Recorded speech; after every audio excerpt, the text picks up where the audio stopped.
सन्यासी बाबा उल्फत हुसैन की तरफों अस्सलाम। अज का मौजू है दो चीज़ों के बारे दसन लगा किन्ना वास्ते जेड़े कहते ने बिल्कुल ही नफ्स इंज डाउन हो गया, सुस्त हो गया, कमजोर हो गया, इंज खड़ा नहीं। असल दे विच ये जेड़ा इंज होना जिवें ए खड़ा इंज उत्ते नूं होवे थल्ले नूं ना होवे। कहते ने शहबत आउंदी टुट जांदी, टैट नहीं रहिंदी शहबत। उन्हां वास्ते दो चीज़ां दसन लगा। पहले नंबर ते ए रेग माई, ये रेग माई है रेगिस्तान दे इलाके दी। अल्लाह ताला ने ਇਹਦੇ ਚ बड़ी पावर पाई है। ਜਿਹੜਾ ਬੰਦਾ ਇਹਨੂੰ इस्तेमाल कर लवे इंशाअल्लाह अल्लाह ਦੇ हुक्म ਦੇ ਨਾਲ मर्दाना कमजोरी, पट्ठियां की कमजोरी, जिस्मानी कमजोरी ये रहन नहीं दे। दूसरे नंबर ते ए मेरे कोल खुशिये पै ने एक जानवर, ਇਹਨੂੰ ਜੁੰਦ ਬਦਸਤਰ ਕਹਿੰਦੇ ਨੇ, लेकिन 2 ਲੱਖ ਤੋਂ ਉੱਤੇ ਇਹਦਾ ਰੇਟ ਹੈ। ਇਹ ਤੁਹਾਨੂੰ ਦੱਸ ਇੰਨਾ ਮਹਿੰਗਾ ਹੈ। ਤੇ ਜਿਹੜਾ ਬੰਦਾ ਜੁੰਦ ਬਦਸਤਰ ਇਹ ਖਾ ਲਵੇ ਦੋ ਚੀਜ਼ਾਂ, ਫਿਰ ਨਫਸ ਤੁਹਾਡਾ ਐਵੇਂ ਰਹੇਗਾ ਜਿਵੇਂ ਆ ਖੜਾ ਕਿੱਲੇ ਇੰਜ ਉੱਤੇ ਰਹੇਗਾ।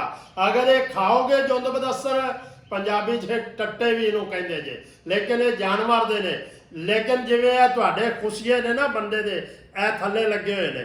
ਇਹ ਅਗਰ ਇਹਨਾਂ 'ਚ ਪਾਵਰ ਹੋਈ ਨਾ ਤੇ ਅੱਗੋਂ ਨਫਸ 'ਚ ਪਾਵਰ ਹੋਈ, ਤੇ ਜੇ ਇਹਨਾਂ 'ਚ ਪਾਵਰ ਨਾ ਹੋਈ ਫਿਰ ਨਫਸ 'ਚ ਪਾਵਰ ਨਹੀਂ। ਆਪਾਂ ਕਹਿੰਦੇ ਨਾ ਤੇਰੇ ਟੱਟਿਆਂ 'ਚ ਪਾਵਰ ਹੀ ਨਹੀਂ, ਇਹ ਹਿਸਾਬ ਇਹਦਾ।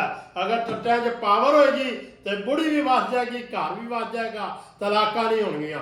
ये दो चीज़ां कुट पीस के पाउडर करके कैप्सूल भर के दुध ना इस्तेमाल करो, चंद दिन इस्तेमाल करो, तो भावें जनाब 2 शादियां ने एक होर करा लिया जे तो सौदा इंज करके थल्ले ना आवे, इंज टैट रवे जिवें आ खड़ा है, तो फिर मन्निया जे बाबे ने कोई चीज़ दसी है। बाकी एक गल जेहन च रखनी है, कई बंदे वीडियो मेरी ला रहे हैं, नंबर अपना चला रहे हैं। धोखा नहीं खाना, मेरे सिर्फ है 3 नंबर।